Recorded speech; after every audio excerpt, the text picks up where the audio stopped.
What's going on, y'all? It's your boy Rubino. And I'm Rianixia. And we're here to do the review for Dragon Ball Super Broly. Have you ever seen a Saiyan like this before? Damn it, he's learning as he fights.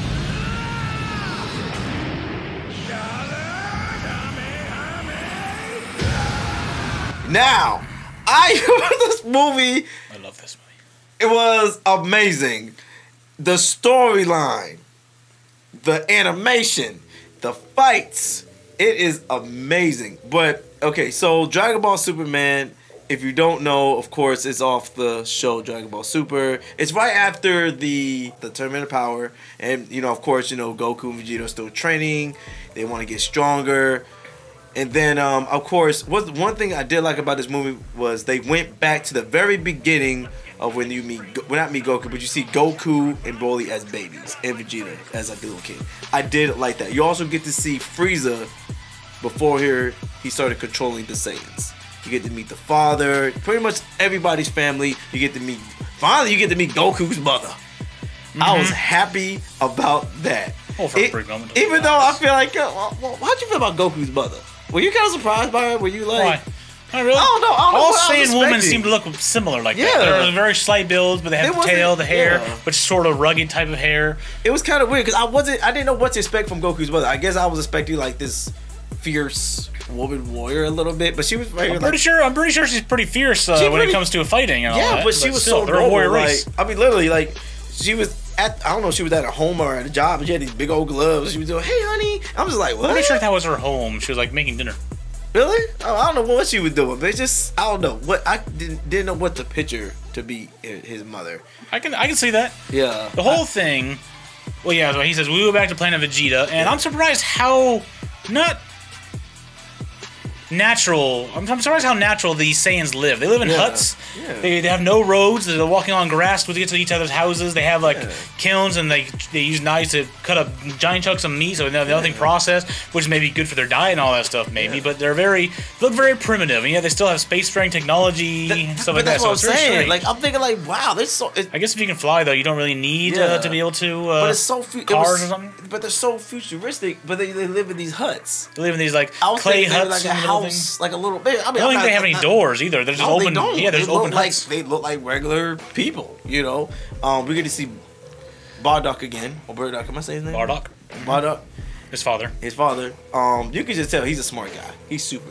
Well, not I would say super smart, but he gets sense. He's suspicious. Really? He's not super smart. Well, he obviously doesn't trust. No one trusts not Vegeta. Good lord, Frieza. Yeah. For good, obviously, really good reasons. But he heard rumors that was happening. Yeah. Frieza was gathering everyone on the planet for Vegeta to blow it all up. But everyone's wondering why. We're going to do a mission. They need all the Saints together, and he's like, no, he's going to kill us all. And that's the whole reason to get Goku or Kakarot out of here, her son. So they take a paw and throw it out or get rid of it completely right before the planet blows up. And that's only because his power level was so low. That was the only reason why he was able to escape and they couldn't assist him. Which is very surprising, yo. You look at Goku, we always see Goku as this fierce warrior, and out of all the warriors, his power level was very low. And I'm like, wow. But the only two high look at Broly. Yeah, but and then of course you see Broly in his little tube, and they're saying his power level just whoa. Or his latent battle energy is what they called it. Was like I think 9,000 or it was almost off the charts. Yeah. As a baby sitting in the thing, it was like 9,000 or something, 9,000. And so, of course, King Vegeta gets, I wouldn't say scared, but gets jealous. And he fears that, Broly's going to be this, like, crazy barbarian Saiyan. And that he was right. Yeah, he was right. But, of course, Broly's father was angry about it. Vegeta's like, I already did. I already sent him away. Paragus is Broly's father. Yeah, and he sends him away. He chases them, and they get on this abandoned planet, and they're there for years. They've pretty much been abandoned. Is it 15 years or so, or 20 years? They're eventually abandoned. The whole event of Dragon Ball, Dragon Ball Z, Dragon Ball Super happens. The Tournament of Power happens.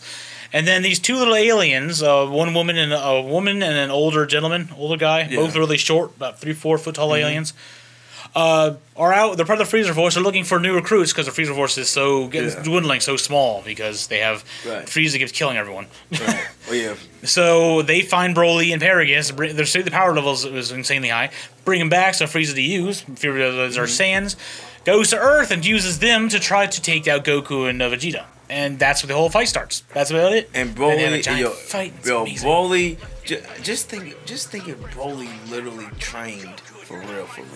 Like, I mean, he was trained on that on the outskirts or whatever. But just think if he learned, I'm pretty sure. To be fair, what he had to fight on the outskirts was the little insect monster things, which are dangerous in their own right, but they're not like superpowered beings. And Paragus, and as Frieza put it, that's not much of a challenge. Paragus' energy is so low compared to Broly. It's just like he's like nothing. He had never had a real challenge. So, but Broly was able to handle, you know, Goku and Vegeta at their highest level. Like it was nothing. Like he was able, like every time Broly, you would think Broly was gonna go. Nope. He learned what's going on. He pretty much was learning all their moves. He learns, adapts very quickly. Yeah, very adept. So yeah. Just in the outskirts of losing, like he's thrown to a building, a whole little crater happens, which I love watching that effect happen. Especially, then he's just like, oh, is that all he got? Is he gonna lose now? And then all of a sudden, Broly comes back bigger, stronger. He grew like 4 feet in that fight. He started off like normal, like, I don't know, 6 feet tall. Yeah. But then in the fight, he was like towering over Goku and Vegeta. Exactly, like, man. He was like, mother of God, he's giant. And then he goes Super Saiyan. Yeah, finally. And then one thing I did like about Broly was, did Broly ever talk in the other movies? I was asking somebody that. Did Broly Very little. Very little. I feel like in this movie, they made Broly into, like, you know how you meet this big, like, you know, like in high school, you meet some big giant dude and you think he's mean and stuff. Then you meet him, he's this kind, gentle giant that just wants to live a normal life. Like that's pretty much what Broly is. Yeah. He has anger management issues. He loses control. Right. Probably because of his insane power level. Well, and as everyone puts it, his father. That kind of insane power level will make you go insane. Right. You mess with your head. Which is shown by his massive anger management. He gets a little angry, and you see his power level start rising, and he starts losing control. Right. Which is why Paragus initially put a shock collar on him. Every time he's losing control, he'll shock him and bring him back down to reality. Which sounds okay, but in theory, that's not a very good practice to do on your child. But I guess if your child can destroy a planet, literally. If your child can destroy a planet, I can totally understand. But at the same time, it's not a good thing to do. Well, I mean, it's either that or have your child go destroy the world and. You know, because he was powerful. I mean, like Paragus is a bad guy, but at the same time, he had to do what he had to do. Yeah. So it's hard to. I think it was more of anger and frustration of King Vegeta sending his son to another planet without even trying to understand his yo, if we can train him, he's fine. But King Vegeta, of course, said no, I don't want that. So send him away. So of course he's raged. He's jealous. Like, I wouldn't even say jealous, but he's just enraged. So I can kind of understand why he feels like I'm going to use Broly to go get King Vegeta after we train. Hopefully we won't get off this planet. And of course, Frieza uses this to advantage. Oh, a meteor has struck planet Vegeta. All the Saiyans are dead. But we do have Prince Vegeta, King Vegeta's son, is on Earth. Let's go get him. But leave Goku to me. You take out the prince, and there we go. Which is one thing I never understood. Why didn't Goku... Well, you know what? I know why. But if Goku and Vegeta would have said, you know Frieza, like, destroyed our planet, right? I wouldn't have believed him. You know, even at the end of the movie, they still think Goku's the villain. Yeah. But, well, they still see him as a villain, but at the same time, I don't think Broly does. I think Broly just like, look, as long as you don't mess with me, trying to fight me, because I don't want to fight no more, we're cool. You know what I'm saying? But at the same time, we can battle and train. Which brings us to the end of this movie. Right. The part I did not necessarily like, well, in Broly movies, I expect him to be the unconquerable villain who's going to be destroyed. Right. But in typical... What they did, if they would do it, they're going to do what they did with Resurrection of Frieza and the other one, Battle of the Gods, and turn them into shows for the next season. I think that's what they're going to do, bro. That's what this one, because, and I know this is probably a spoiler warning, I'll put a spoiler warning in this movie, they left Broly alive. Yeah. And a possible new acquaintance / friend of Goku. Which means he's going to be in the next Dragon Ball Super series eventually. He's still on his abandoned on his own planet by himself, but he'll be back. I think what's going to happen is just like they did with the other movies, they're going to split it into different parts and different episodes, and you know, I think that's what they're going to do. But I see Broly kind of being this, because the girl that he's with, the alien girl, I feel like what's going to happen is they're going to I would say calm down Broly, teach Broly about, you know, about life and stuff like that, and I feel like they're gonna fall in love, have kids together. The way it looks, I feel like that's what's gonna happen, because I think Broly's gonna be like that. He's gonna be like that family man. Like he just wants to plant flowers. Yeah, like he just wants to plant flowers and kind of be this family. Well, he does need to meditate in order to stay calm. So exactly. That was but I feel like she's gonna be the one to calm him down. Like because she wanted to be his friend. She actually cared, like, you know what I'm saying? She's gonna be his Black Widow to his Hulk. Every time he just goes and show up, all right, big fella. Actually, yeah. The sun's getting low or some other shit, Well, and he'll start calming down if you ever lose control. But I think Broly's smart, and I think if Broly learns stuff. Well, from Universe 6, Kale was the that version. She was a legendary Super Saiyan, green energy and all that stuff. She I think Kale was shy. Well, so is he. Well, she's shy because she's shy. He's shy because he has any. I wouldn't say Broly's shy. I think Broly he's never had to deal with actual people. The only person he dealt with was his father the whole time. So meeting other people, he was just like, hey, what's that? I don't think he's shy. He's curious about things. I think in the future he's going to learn and be able to talk. And I think him and Goku are going to be friends. And then one day Broly may have to help him with something in the future. Like I feel like that's what's going to happen with Super. I feel that way, and this makes me want to watch Super a lot more now. I'm still watching it, but I'm not gonna lie. I kind of was against Super a little bit. I think they bring Broly back in the next Super series. I think there is. I think they are. The way it looks, he's gonna be kind of like a cameo here and there. Like we need Broly, but it's like, wait, Broly's not ready yet. He's not like I can see an episode where but Broly's not ready. He may go crazy. They better not make him a cop out. His insane power levels. They probably would do that. How much you want to bet? Because remember, Gohan was supposed to be super powerful, but then they kind of changed him. So they may do the same thing to Broly. They may make it to where Broly just learns not to. All the other non-canon Broly movies, and he ends up being a freaking Gohan. Yeah, man. You know what? I could see that happening, bro. I could see, maybe Broly coming to Capsule Corp or whatever. Capsule Corp and kind of, what's her face? Bulma helping them out, get a house, and I'm telling you. She already gave him a house.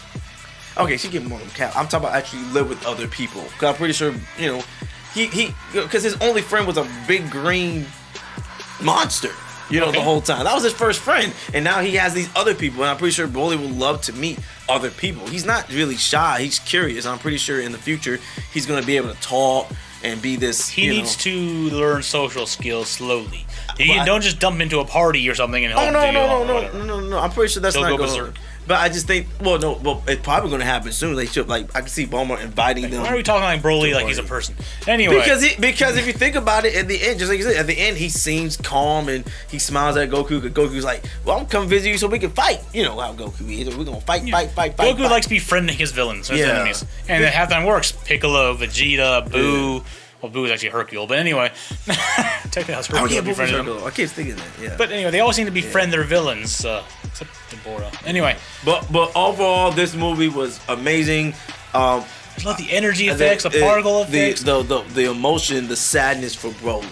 That was another thing I liked because you felt so sorry for Broly because Broly just wanted to be known. I love that. You can feel his rage. You can feel his rage. I love the animation style they used, like.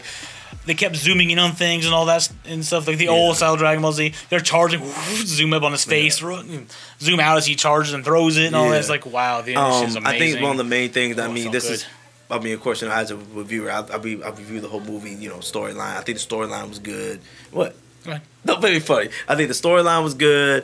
How do you feel about the voice characters for the? Cause I know you're big on the Japanese dub. But how you feel? The issue with the Dragon Ball Super and Dragon Ball Z is I've grown up before I started watching anime and stuff in Japanese and English subtitles. Right. Dragon Ball Z I watched on like Toonami and other stuff in English, so I'm used to the English Goku. I'm used to English Vegeta and stuff. So with listening in Japanese, most other anime I like watching in Japanese with English subtitles because I don't understand Japanese. But for Dragon Ball Z, Dragon Ball Super, I'm okay watching in English because that's what I'm used to, and I can watch in Japanese. I don't mind it. It just sounds slightly different. I'm okay with either one. But other anime I want to watch in English and Japanese because the English is just so bad. But this has a high production value, so the voices they choose actually matches and goes really well with the characters. Versus other anime doesn't necessarily work like that. I was very surprised Gohan wasn't in this movie. I was kind of surprised by that, but I think it was only those two. It was only Vegeta and Goku, and a bunch of aliens, maybe a little bit of Bulma. But anyway, of course, Bulma's the one that has all the tech. Like how little Beerus was. Beerus wasn't in that much. Like they kind of. I was really surprised when Bulma gave Beerus the baby like it was nothing. He's a family friend. That's how you know. That's how you know Beerus. That's how you know they really like Beerus likes people. Well, he likes them. Likes them. He doesn't like people. He likes that group. They saved him. They saved the universe. So I'm sure he's willing to put a little bit of shit because of what they've done for him. But I really do love how the gods are just kind of like watching all this happening. Like Whis is just watching. He's just playing around because Whis and Beerus is powerful. That's how you know powerful. You know you powerful when you just watching. You just like they be alright. You know, because you could just snap your fingers and everything's okay. But that's not the rule. The rule is not to save everyone. The rule is to watch as the events play out. Exactly. So if this world is destroyed because of a fight, oh well. Yeah, because I was down to do it then. Yeah, because it was so funny because like even there was a part where Broly was actually trying to get at Whis, and Whis is just like, He always dodges attacks and like moved out of the way. Man? So Hey. like, Oh, Goku, you're back. Hey, man. He's just dancing around, Broly. Yeah. What did you think about Frieza? Frieza was being Frieza. Particularly the event where they double teamed and then stick Broly on Frieza? Yeah, that was funny. I like that. Because Frieza... Yo, I keep forgetting how powerful Frieza is. I keep forgetting that. Because, like I said, he was a little kid. He was a little kid, bro. And he still was like... He was scary as a little kid. I'll be honest. His eyes? Good lord. He has the same voice even as a little kid. Hello. I can't do his voice, but it was just like, how's it going? Oh, I see some guns up there. He just shoots the laser out. That was fun. I was like, dang. Cause I thought, you see his father, and his father's like, I'm retiring. I'm giving it to, like, it was just normal. It was just like, I am now retiring. You are now You don't answer to my son. Answer to my son now. You know, and it's like, okay, wow. And I think my favorite thing about this whole movie is being in the theater with a group. Yes, I was about to say that. When I have a group, but like I think it was like 30 people in the theater, right? Oh, ours sold out. About 30, 40 people? Ours was sold out. The show we went to see a Super Broly was sold out, dude. Yeah, but how many seats was it? You remember? 300. For 300 seats? Wow. So just sitting there with 300 people who love Dragon Ball Z. Huh? 30? Oh, I don't know how many seats are in there. But just sitting there and us, like, we were cheering like it was a football game. Like, we were People just like, standing up and roaring and cheering, we didn't mind. clapping. Yeah. When we went Super Saiyan Red, Super Saiyan Blue, when they fuse, when you see Broly, when you see Gold Frieza. It's just, I love going to watching animes like that and seeing, it's just being around fan people. reaction's awesome. And that's the best thing. And I kind of feel sorry for people who didn't go see it with everybody else. Because I really feel like you get the real experience when you're around people that love the same thing you love. And that's the best thing. I love watching things by myself. Yeah. But for these type of things, like the Pokemon one we watched a while ago, watching the kids and everyone cheer, recognize characters, watching everyone cheer when some amazing hit happens in Dragon Ball Super. It's just watching the fan experience and the audience experience is part of the experience of watching the movie as well. You get caught up in it all. You feel the same excitement that ripples through the entire crowd when you see everyone powers up and the ground starts shaking. The magma comes out, pouring out of the freaking ice. They're fighting on ice continent and all of it. It's just amazing.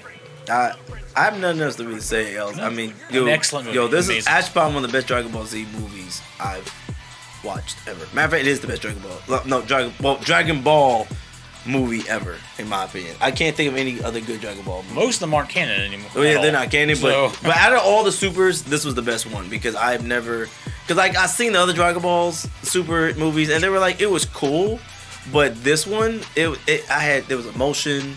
There was, I was sad, I was mad, I was happy. I like feeling that way. I like coming out the theater, and I love the storyline and seeing the beginning. I love watching Broly's story and the fate of the Planet Vegeta. Yeah. Actually experiencing Planet Vegeta before Frieza and all that stuff during Frieza and their tyranny that they're facing. And it's crazy because we know what it is, but I still felt somewhat, it's like, what's going to happen, but I still felt it. I was just like, oh, they're going to get destroyed. I know they is. And going back to the effects, I love watching the particle effects of the whole thing coming down. Yeah. You see the sky light up and everyone terrified as the whole sky starting to blue to orange and seeing a giant ball. You see Bardock full energy blast trying to stop it. I would think a bunch of Saiyans would try to do that. You would think they would stand up and if all of them get together, they might be able to push the ball away. Yeah, but they were just looking at it like, ooh, the sun. And Bardock's like, what's wrong with y'all? If all the Saiyans blasted it, it might direct it away from the planet, but then he just threw another one. They won't be able to stop it constantly. So, but again, that's why it's so scary to see Frieza. I mean, I forgot how strong Frieza was. I'm like, they really are scared of Frieza. And Frieza was afraid. But that's the funny part. It's like he's afraid of Super Saiyans. It's like, anymore, he's not. Well, he was back then. Nah, he was back then. But just think, like, yo, bro, if they go Super Saiyan, you probably go even more powerful. If you think about it, Frieza's actually really more powerful than Saiyans. If they go Saiyan, just think, and shoot, he went from Frieza Gold. Just think how far he'll go. He'll go even further. So if you think about it, he might have another transformation. Exactly. So that's why I'm kind of like, it was kind of weird to say for Frieza to be scared of. Oh, they may get more powerful. Like, bro, you can get more powerful if you're powerful right now. He he get more powerful though at that time. He's like. He thought he was already as strong as he didn't get. He didn't realize that with training he get even stronger for some reason. So I'm pretty sure. I don't know. But yeah. Anyway, let me know in the comments below if you love watching Dragon Ball Super. If you already watched it, if you haven't watched it, definitely try to go check it out as soon as possible because I don't know how long it's gonna be in theaters for. Not very long. It's probably gonna be in the movie here pretty soon. Yeah, DVD I think tomorrow's the last day. I think tomorrow's the last day. They might have other special showings, especially with Soling out and doing so well. They might extend the run, maybe. But maybe they may. Actually, you're right. I think they may extend the run. But yeah, hit that like button, subscribe. Check out my other channel, Kid Rubino. Check out FearBot Gaming. Also check out Rhea Nixel's channel if you're watching on my channel. If you're watching this on my channel, go check out Rubino Entertainment on link down in the description below. A lot of good stuff over there. Yeah, man. And yeah, we will catch y'all later in the next review that we do. Bye. Peace out.